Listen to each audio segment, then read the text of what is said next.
tarde a todos os irmãos. Que a doce e divina paz do Mestre Nazareno nos envolva nesta tarde de hoje. E sobretudo, os nossos mentores, ou os espíritos protetores da Sala Luz no caminho, nos intuam, nos direcione ao propósito de bem servir. Agradecemos todos os participantes, os espíritos encarnados e desencarnados. Somos sabedores que na sala, aqui e agora, há mais espíritos desencarnados do que encarnados. Mas nós, eu costumo dizer que agradecemos sobretudo aos participantes, porque os mesmos, na condição de incentivador, de estando aqui, nos estimulam a prestar ou a promover esses estudos. Eu solicitaria alguma pessoa que, antes de nossos estudos, que nos dissesse ou nos falasse um número de 1 a 288. Muito bem. Chari colocou o número 132. E o 132, no livro Caso Pastorino, ele diz textualmente o que segue. Aliás, não foi o 132, foi o 138, viu, meus irmãos? Eu estou vendo aí na área de texto o 138. Não se presta, ou digo, não se prenda às opiniões da multidão. Viva a sua vida de acordo com as luzes que lhe chegam do alto. A multidão não julga o lado exterior, o íntimo só Deus conhece. O mundo não pode conhecer os ensinamentos do amor do Mestre. Prefira obedecer ao Mestre, amando sempre, e não dê valor às opiniões da multidão, que tudo faz para que sejamos iguais a ela, sem personalidade e sem opinião própria. É aquilo, meus irmãos, que sempre falamos, é aquilo que sempre, de uma certa forma, a gente costuma dizer em nossos estudos. O que um homem, o que uma mulher de sucesso para a sociedade? Naturalmente, aquela pessoa de sucesso é aquela pessoa que tem mais bens materiais, aquelas que angariam mais metais, mais elementos que ligam a matéria. Então, na verdade, a pessoa de sucesso, a pessoa é aquela que mais aquinhoa, aquela que mais tem.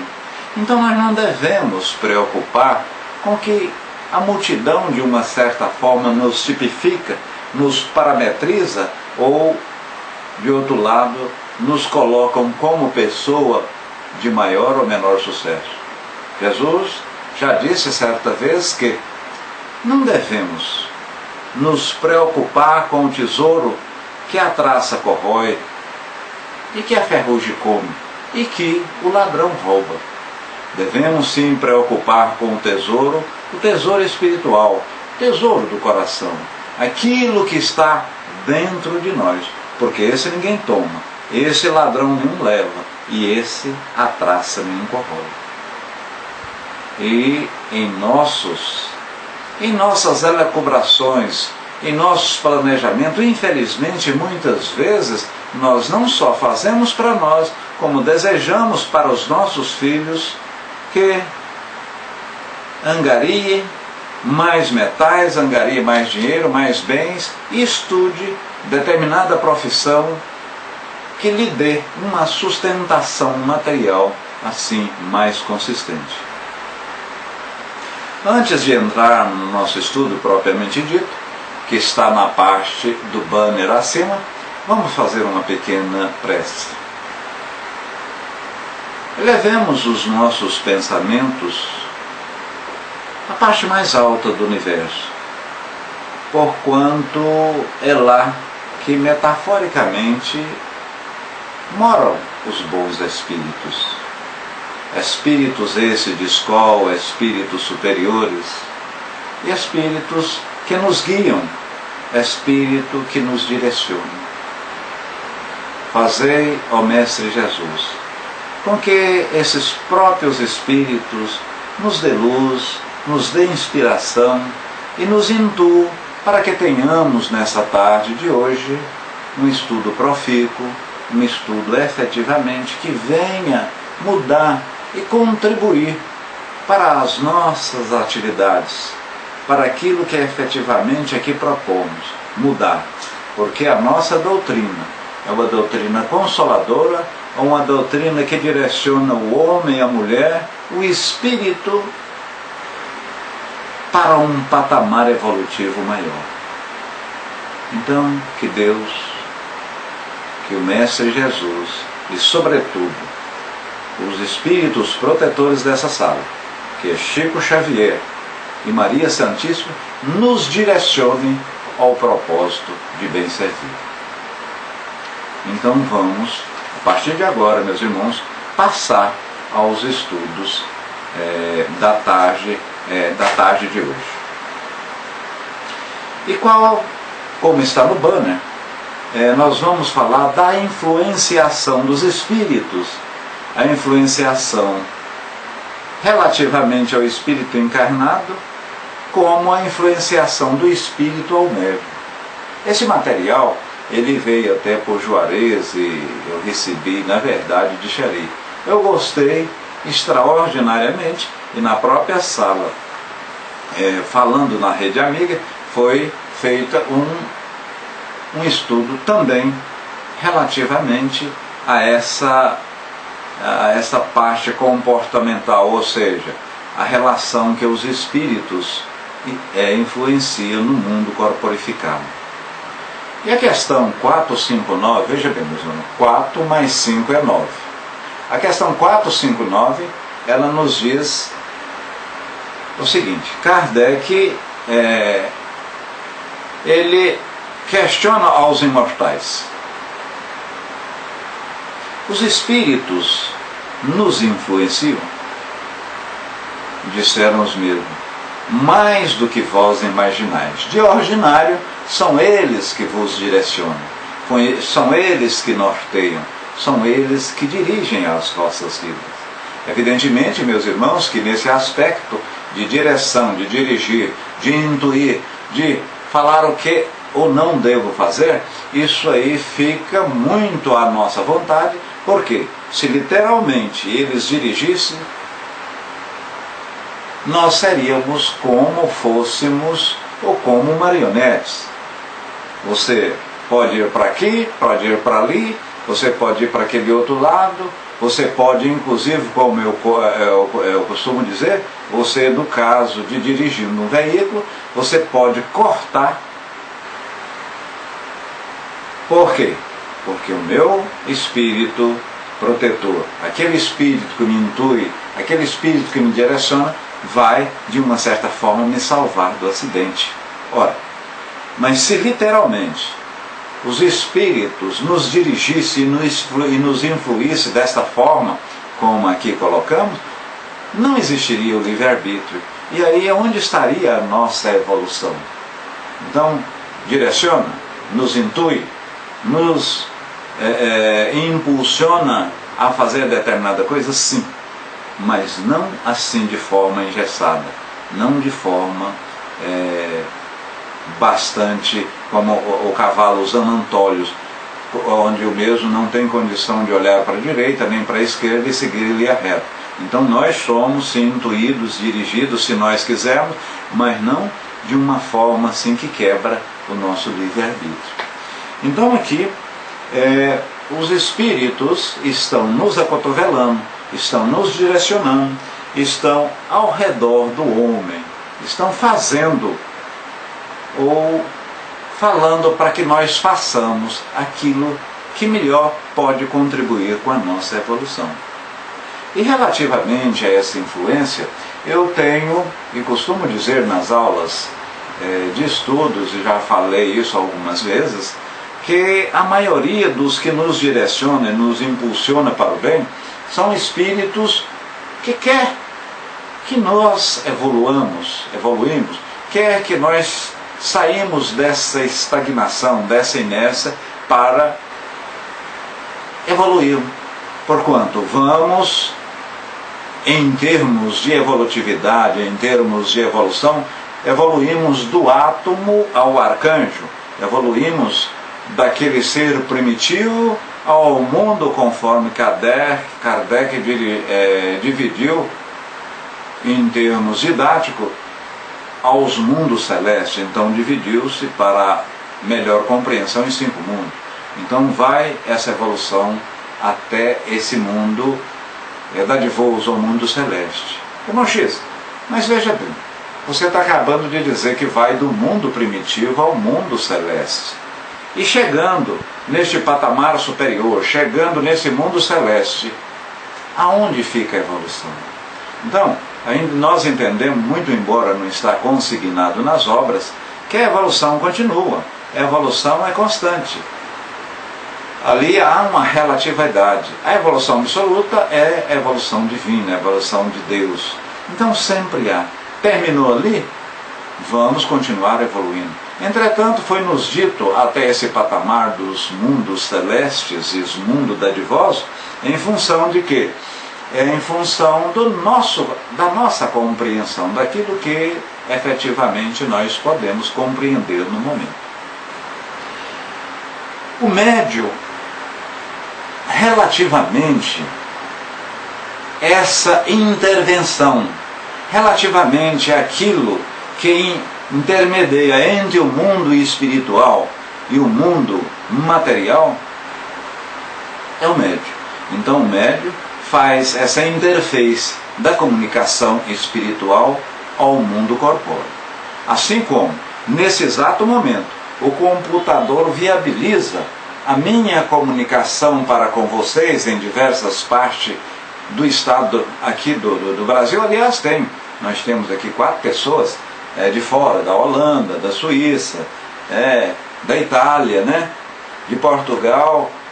Então, o computador aqui é o medianeiro. O computador está viabilizando a minha comunicação aqui agora diante de vocês, diante essa pleiade de espírito encarnado.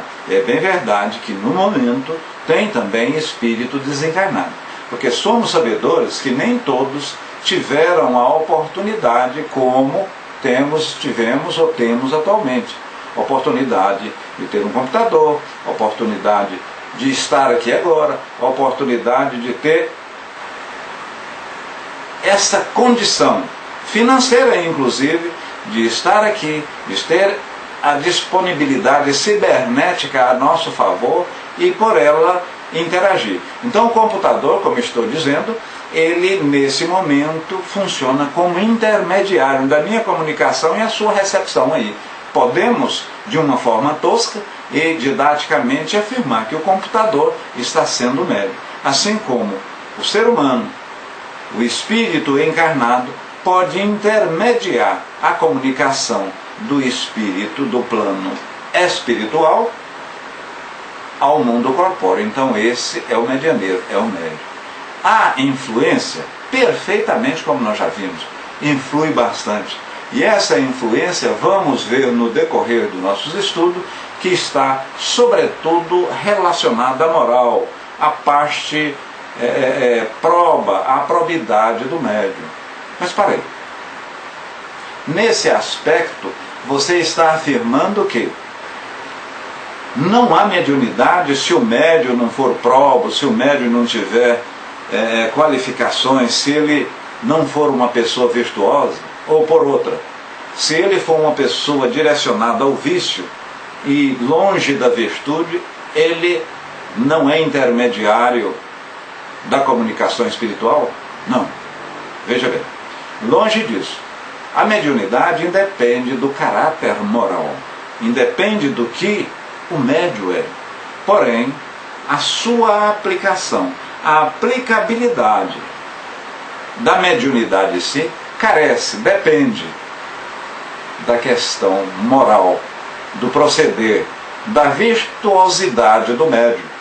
Porque, como vamos ver, se eu sou uma pessoa virtuosa, se eu sou uma pessoa direcionada à virtude e de uma certa forma afastado do vício, tem por consequência e concomitantemente a atenção, ou o assédio, ou o concurso dos espíritos mais nobres, dos espíritos benfazejos, e não ficarei ao sabor dos espíritos zombeteiros, daqueles espíritos brincalhões, dos espíritos que não têm um compromisso moral, um compromisso. Então, é como, veja bem, meus irmãos, é como no mundo dos vivos, ou no mundo nosso mesmo, essas reuniões fúteis, reuniões que não levam a nada, reuniões que têm ou não têm por objetivo ou escopo um posicionamento sério, alguma coisa devidamente planejada e que propõe a melhora do ser, ou tratar de uma coisa mais séria, pode naturalmente eu ter nessa reunião pessoas, amigos ou pessoas com concurso para aquele próprio malefício. Mas, por outro lado, se eu sou uma pessoa séria, se aquela reunião tem propositura e propósitos delineados, propósito de ajuda, propósito que faz efetivamente contribuir para uma evolução, eu sou assediado, eu tenho concurso de espíritos que vai efetivamente contribuir na minha evolução. Os espíritos superiores, perguntou Kardec, eles vão a essas reuniões fúteis, eles participam dessas reuniões que pode não nos remeter a uma propositura mais séria? A espiritualidade, e não poderia ser, disse que não vão. Pode até ir para, de uma certa forma, sensibilizar aquelas pessoas que estão naquela reunião, mas, de uma maneira geral, espíritos de um calão mais elevado, de uma moral mais ilibada, não participam dessas reuniões, que não têm um fim, um princípio bom. Naturalmente, outros espíritos malévolos, espíritos que não têm nenhum compromisso com o bem, com a caridade, esses sim estão lá para dar concursos às pessoas que estão propondo ou fazendo aquela reunião. Exerce influência relativamente a essas reuniões. A espiritualidade, pela mesma forma, responde e reforma de uma forma contundente. Assim como nós, os espíritos encarnados, sofremos a influência do meio, os espíritos desencarnados conforme as pessoas que estão reunidas na mediúnica, mediante a condição moral daquelas pessoas, a propositura, o que tem na mente, o que eles pensam ou querem direcionar aquela reunião, por consequência, também a vinda daqueles espíritos que vai ajudar aquelas pessoas. Então, por isso, que é até aconselhável uma reunião mediúnica, e na própria época de Kardec, da Sociedade Parisiense de Estudo, foi observado que quanto menor o número de pessoas em uma reunião mediúnica, uma reunião de estudo da doutrina dos espíritos, surge mais efeito. Mas surge mais efeito por quê, Lécio? Surge mais efeito porque menos pessoas, você tem pensamentos uníssonos, você tem pensamentos de tal sorte e forma mais linearizada. E é muito importante que essas reuniões, você não pega pessoa, não, fulano de tal aqui é do centro X, ele já tem 15 ou 20 anos, vem cá, vamos começar a participar dessa mediúnica. Absolutamente. Absolutamente isso não deve ser permitido, porque quebra a sintonia, quebra a linearidade, quebra, a harmonização. Eu diria mais ainda, nós somos aqui, digamos, 12. Chega Divaldo, chega um Chico Xavier, chega um Raul Teixeira, médios devidamente comprovados. Ora, se eles vão, e nós somos sabedores que são espíritos bem mais evoluído que a gente, se eles vêm ao nosso centro e nós os convidamos a participar da mediúnica, não é bom. Não é bom porque, não pelo espírito que não seja bom, o espírito é extraordinário e está num grau evolutivo superior ao nosso, mas quebra o padrão, quebra a linearidade, quebra a sintonia. Eu vou ficar sentido, fulano de tal vai ficar nervoso, a outra pessoa acha que não está no mesmo patamar evolutivo, enfim, quebra a harmonia. Então, os médios têm que ser irmãos já de uma convivência longa, passado pelos estudos da casa, preferivelmente na própria casa espírita, e que tenha uma sintonia, que tenha uma amizade, que tenha uma irmandade já devidamente comprovada. Porque, e relativamente à simplicidade, relativamente ao médio ser caridoso, ser simples, falar de uma forma pura e simples, de uma forma humilde, isso é muito importante. É muito importante porque nós somos sabedores que o pseudo-sábio, ele atrai pela mesma forma os pseudos espíritos, o espírito que está nessa classificação conforme Kardec muito bem o discerniu nas questões 100 sequentes do Livro dos Espíritos. Então, seja calmo, seja tranquilo, seja pessoas humildes, seja pessoas caridosas, porque em assim sendo e assim portando-nos, vamos consequentemente atrair para aquela reunião espíritos de mesmo índole, espíritos amorosos, espíritos comprometidos com o bem. Olha aí, olha o meio influenciando, o meio influenciando. Depois que Kardec, em 1855, ele começou aí naquelas reuniões e sentir que havia naquelas comunicações mais do que uma simples comunicação, havia um meio inteligente, ele imprimiu seriedade e não permitia mais, ou pelo menos conspurcava para que aquelas pessoas que iam com o propósito de fazer perguntas personalísticas, eu devo comprar aquela chácara, eu devo comprar aquela casa, eu devo namorar com fulano, eu devo casar, ou seja, perguntas de uma certa forma muito personalística ficou de fora, ou ficaram de fora.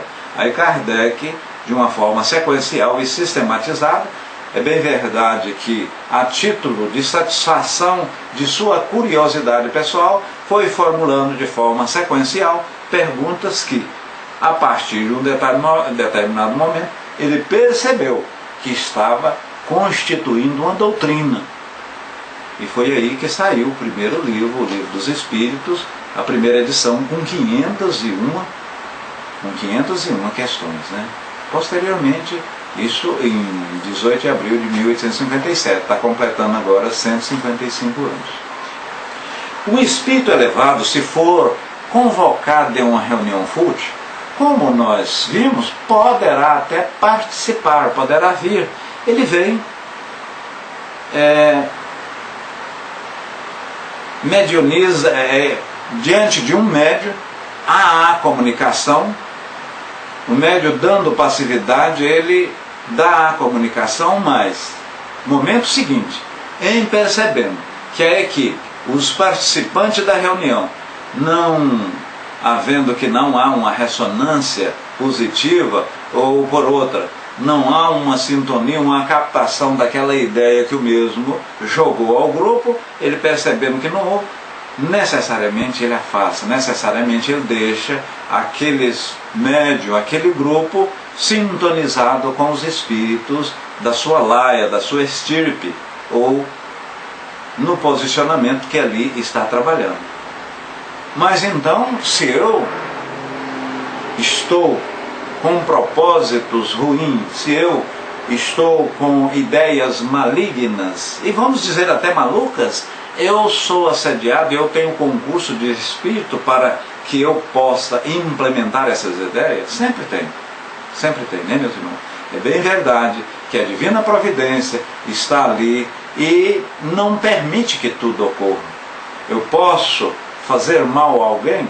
Eu posso intentar, eu posso chamar espíritos para que me ajude, ou eu evocar espírito para que faça aquele mal que eu pretendo a determinada pessoa. Mas aquela outra pessoa, se estiver voltada ao bem, se estiver orando, se estiver com pensamentos puros, com pensamentos benévolos, ele não será atingido. É como diz, aquilo que os olhos não vê, o coração não sente. Então, eu permito de uma certa forma o obsessor a me obsediar, o obsessor a me constranger, o obsessor a, de uma certa forma, me desequilibrar. Quando eu fecho a porta, quando eu tranco a janela e quando eu evolo, deixo sair de mim pensamentos bons, por consequência, eu também acabo com o obsessor.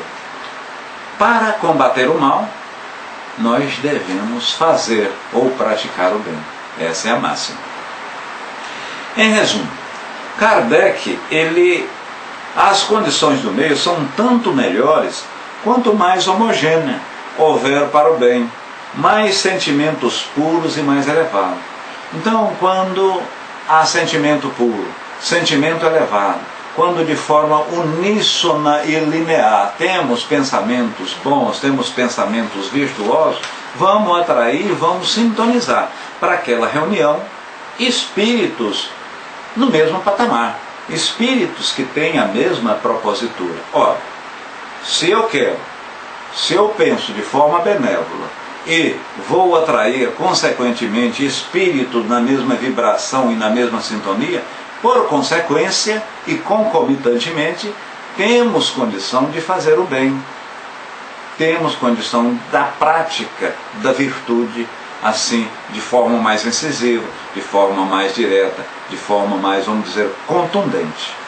Então, quanto mais humildade, quanto mais benevolência, quanto mais caridade, nós temos mais chance de sermos felizes naquela ação proposta. E Emmanuel nos diz, relativamente à psicoterapia, e o que é psicoterapia, meus irmãos? A psicoterapia é o tratamento de doenças por métodos psicológicos, com a persuasão, a sugestão, a hipnose, a psicanálise e processo que delas derivam. Então, eu pensando bem, eu querendo, ou espargindo, ou evolando amor a determinada pessoa, é um processo que vem do meu profundo ser, da minha ente, do meu ente, lá de dentro de mim, vem do fundo da minha alma. Ora, se eu penso dessa forma, você pensa, isso aí é um tratamento psicoterápico, psicoterapia.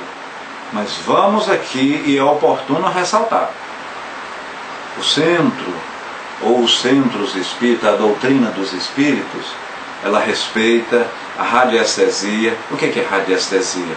Radiestesia é um pêndulo, um cordão, onde se amarra um cristal na ponta e, por exemplo, você pega de forma vertical e convenciona, olha, para o cristal, se fulano de tal está grávida, a gente pede para ela pensar, eu estou grávida ou não, se ela estiver grávida, eu vou soltar o cristal, ele vai dar uma volta, se não estiver de forma... Isso você pode fazer, vocês muitas vezes já viram essa experiência com agulha, etc. Então vimos que a radiestesia, a apometria, o tratamento por luz, a cromoterapia, né? O tratamento por luz, o espiritismo, a nossa doutrina espírita, vimos que a radiestesia, a cromoterapia e a própria apometria são técnicas, mas não são técnicas utilizadas na doutrina dos espíritos. São técnicas válidas, são técnicas aplicadas em vários segmentos sociais, mas que não podemos caracterizar como doutrina espírita. São válidas, extraordinárias, mas dentro de cada segmentação social. Não vamos trazer isso para a nossa casa, para nossas casas espíritas. E os médios, como elemento de ligação entre a vida espiritual e a vida corpórea, ou seja, o plano físico, ele, por ser este medianeiro, por ser esse elemento de ligação, tem que ser naturalmente pessoa proba, pessoa com boa índole, pessoa de propósito extraordinário, pessoas que têm no afã, no objetivo de servir ao próximo. Porque se assim portar-se, tem junto com o mesmo espírito da mesma sintonia, da mesma laia, da mesma linearidade vibratória, diria. Psicoterapia, como vimos, que são os estudos, são as ações relativamente à sua mente, à sinapse nervosa. Então o médium, ele naturalmente, ao dizer para o paciente ou para a pessoa, faça isso, faça aquilo, dando uma orientação, ele está naturalmente dando uma orientação psicoterápica, que está vindo dentro dele, está vendo da sua sinapse, está vendo da sua parte dentro de si. Na verdade, inicia-se o esforço na tarefa mediúnica pelo passe e pela psicofonia, pela psicografia e outras formas variadas de assistência. Mas aqui fica-se devidamente qualificado e devidamente ressaltado que a cura, o que se faz em termos de coisas benévolas ao paciente, é tão somente oriundo a passe, água fluidificada e o magnetismo. Então, prece e oração, água fluidificada e o magnetismo. Essas três coisas. Fora isso, não é espiritismo. É válido, irmão X? Sim, perfeitamente. E nós concordamos com essas técnicas. Mas não que sejam praticadas dentro das nossas casas. Faz-se por profissional devidamente habilitado, e a ciência tem comprovado aí efeitos, né? Tem comprovados efeitos cabais, efeitos visíveis. Mas uma coisa é espiritismo e outra coisa são técnicas que muitas vezes o centro quer incorporar em nome de mediunidade, em nome de técnicas espíritas, o que na verdade não é. Paciência e perseverança bem deve estar conjugada constantemente na expressão da boa vontade. Então o médium deve ser paciente, ele deve ser humilde, ele deve ser perseverante, tem que perseverar, tem que ser humilde, porque sem humildade você não consegue praticamente nada. E o próprio Cristo disse: deixai vir a mim os pequeninos, os humildes, os pacientes, humilde de coração, como aquela criancinha. Porque se não tiveres a humildade daqueles pequeninos, daquela simples criança, não entrará no meu reino, disse Jesus Cristo. Então sejamos na condição de médium, paciente. Aliás, não precisa ser médium propriamente dito para ser paciente, para ser humilde, para ser uma pessoa com caráter sublime, né? Então, a humildade, a paciência, isso aí é características a seguir o homem de bem. Cultive invariavelmente a atenção perante as confidências alheias. Quantas e quantas vezes determinada pessoa vem dizer alguma coisa para nós e a gente, naquele corre-corre em qual a sociedade nos impõe, aquilo para ganhar o nosso pão naquele corre-corre, a gente nem ouve. Quantas e quantas vezes a gente nem cumprimenta? O que custa? Bom dia, boa tarde, boa noite, como vai você? Como foi o seu dia? Mas nós não, é naquele correr, é naquele ir, naquele vir, e deixamos de ouvir. E quantas pessoas estão simplesmente querendo nos contar alguma coisa, especialmente quando essa pessoa é de idade. Você ouvir uma pessoa de uma certa idade, ele fica feliz. E relativamente ao ouvir, que é muito mais difícil do que o falar, quer dizer, a arte de ouvir é muito mais difícil. E você proporciona bem, proporciona caridade àquela pessoa que fala. Então precisamos aprender a ouvir. Ouvir é uma caridade. Uma caridade. Ouvir é uma caridade e devemos saber ouvir. Envie esforços para que a criatura que exponha os seus problemas ou os seus pormenores e calmamente o caso que lhe motiva a preocupação, a fim de que possa ajudá-la através da mais ampla visão dos fatos. E aí é que você tem que ter uma visão holística daquilo que a pessoa está te falando. E evidentemente, se você não tiver uma contextualização maior, evite de dar um parecer, de dar um conselho. Porque o parecer e o conselho é muito mais importante o seu exemplo.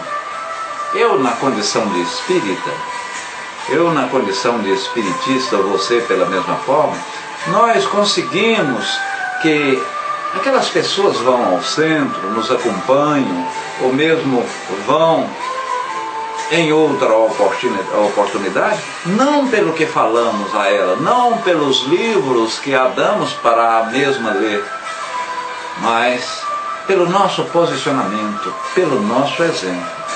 E Emmanuel já disse com propriedade, as palavras elucidam, as palavras de uma certa forma dão o caminho, ela dá a dimensão, dá o direcionamento, mas o exemplo é que arrasta, o exemplo é que leva. Então eu vou ser espírita por causa disso, é um espírito e ele porta-se dessa forma, então lá naturalmente é bom. Então eu vou ser espírita porque Juarez, não porque ele é um palestrante, ele é uma pessoa que está aqui todas as quintas e terça-feira falando, ou seja, na sala falando, ministrando os estudos, mas eu vou ser e vou lá porque, além de falar, ele exemplifica, ele dá e, de uma certa forma, estipula a maneira correta de sermos. Então, pelo exemplo, você consegue atrair mais pessoas do que com as palavras. E é bom que se ressalte. A doutrina espírita, nós, os espíritas, não precisamos e não devemos fazer proselitismo. Relativamente à censura e o julgamento, vamos evitar julgar, vamos evitar censurar, vamos evitar criticar. Quando tivermos de fazer alguma crítica, devemos chegar de maneira clara, de maneira sincera e de forma humilde ao irmão e colocar o posicionamento em que acreditamos que o mesmo está sendo, não está compatível ou fazendo de acordo com o que prescreve a nossa doutrina. Então, vamos falar, meu irmão, isso que você está fazendo, talvez se você fizesse desta ou daquela forma, você estaria agindo mais racionalmente.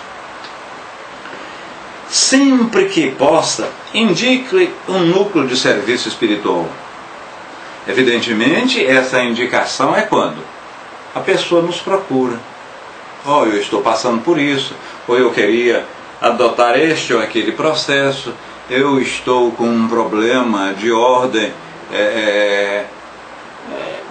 interna, assim, bastante o peito apertado, ou eu estou em termos mentais passando por isso, ou algum parente. Então a gente orienta, uma casa orienta de forma tranquila, de forma serena, de forma assim normal. Não e jamais impondo, você deve fazer isso aqui porque isso aqui é o melhor para você. Jamais. Outra, nunca ofereça soluções taxativas. Se você fizer desta ou daquela forma, você simplesmente será curado. Esse problema esvai, esse problema termina, não. E jamais no campo do tratamento mediúnico, no tempo e no que se refere ao tratamento espiritual, jamais pede para aquele paciente parar de tomar aquele remédio alopata ou homeopata que ele está tomando. Nós, espiritistas, mediúnicos, jamais devemos prescrever a suspensão de algum remédio, de uma certa forma prescrito por um profissional, por um médico. Nós não temos. Você vai lá na casa, toma esse espaço, frequenta essa sessão, faça isso, aquilo, mas continua tomando o remédio. Então nós não devemos, em hipótese alguma, fazer qualquer suspensão de remédio prescrita por profissional da área, ou seja, médico, né? Sustente equilíbrio, entendimento e bondade em suas manifestações, mas tudo com autoridade moral, com autoridade de conhecimento. Por isso que é importante o estudo. O médium ou o espiritista, ele está sempre estudando, porque a doutrina dos espíritos é uma doutrina de estudo, é uma doutrina de aprendizagem. E já foi dito que aquele que mais sabe, aquele que mais entende, ele de uma certa forma implementa com maior maestria o seu livre-arbítrio. Então precisamos saber, aquilo que a gente joga para dentro de nós, efetivamente nós vamos passar às outras pessoas. Já foi dito que aquele será mais cobrado daquele que mais sabe. Então o saber gera um compromisso, gera uma responsabilidade de você passar aos outros a outrem e sobretudo ao próximo.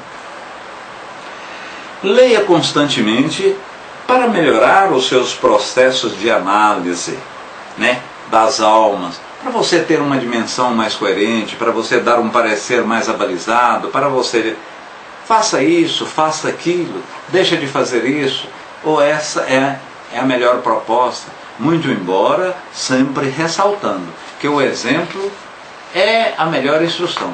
Você, através do exemplo, através do seu comportamento, através da sua reforma íntima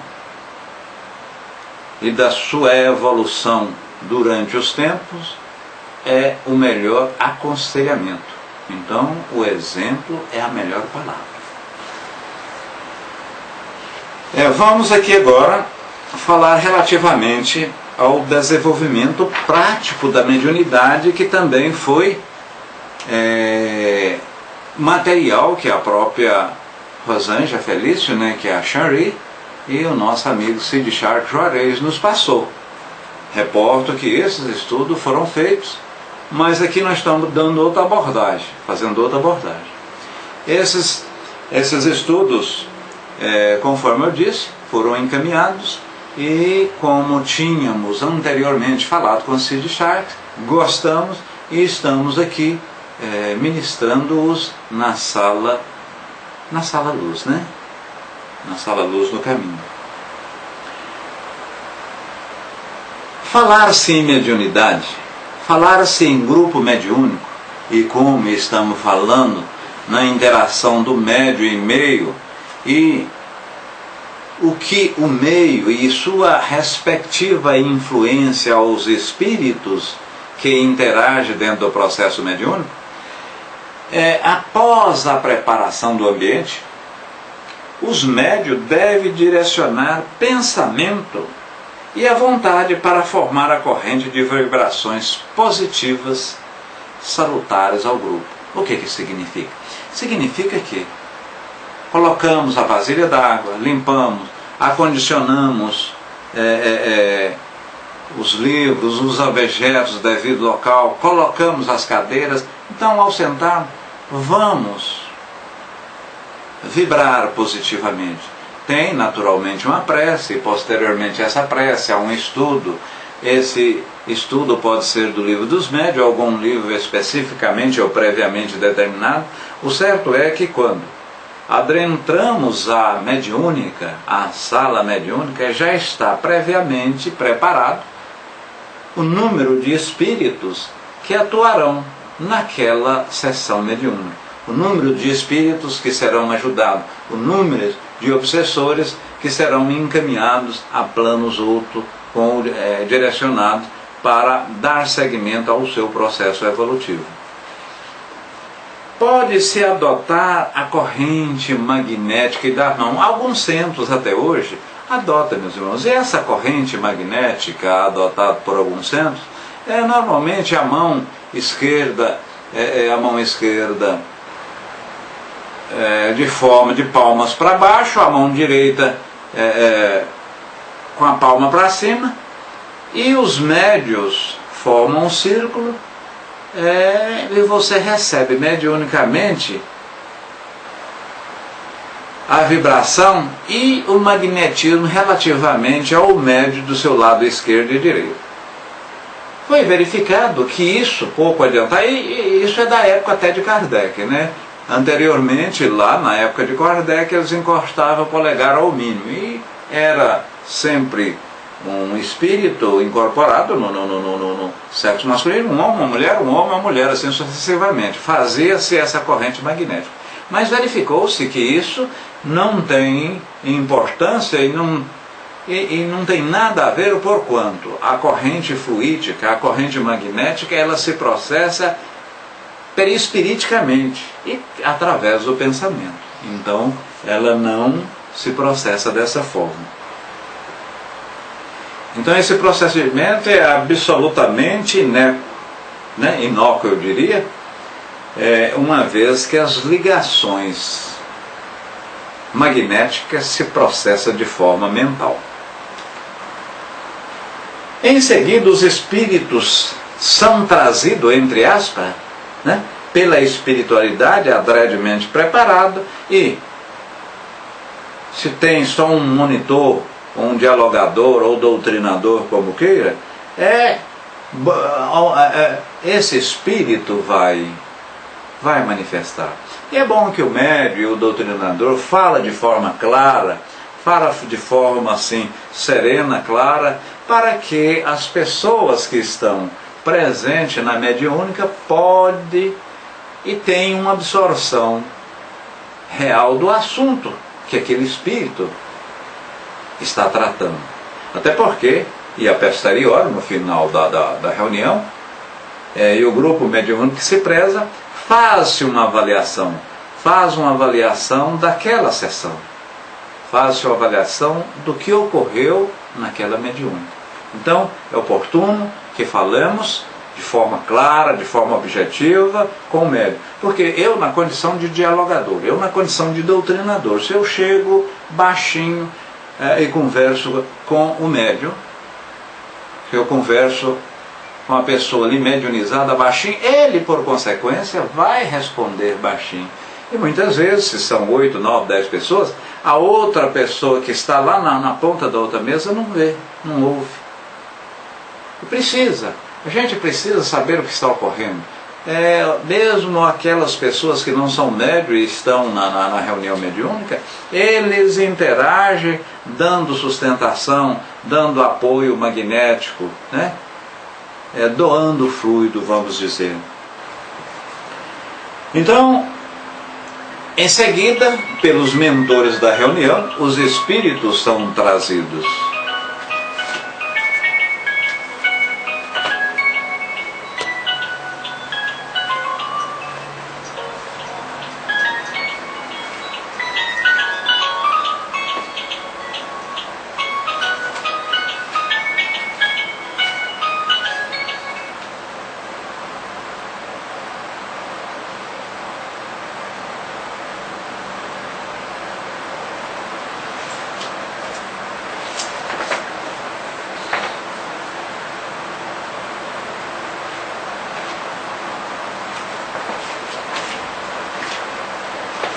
Então, esses espíritos que são trazidos pelos mentores, previamente planejado do grupo, vamos atendê-los, o tanto médio, e o dialogador jamais deve gritar, jamais deve passar uma descompostura, jamais deve ser ríspido, calmo, tranquilo, sereno, conversando como se eu estivesse conversando, como estou conversando aqui agora. E nunca, olha, você não pertence mais a esse mundo, você morreu, você é aquilo.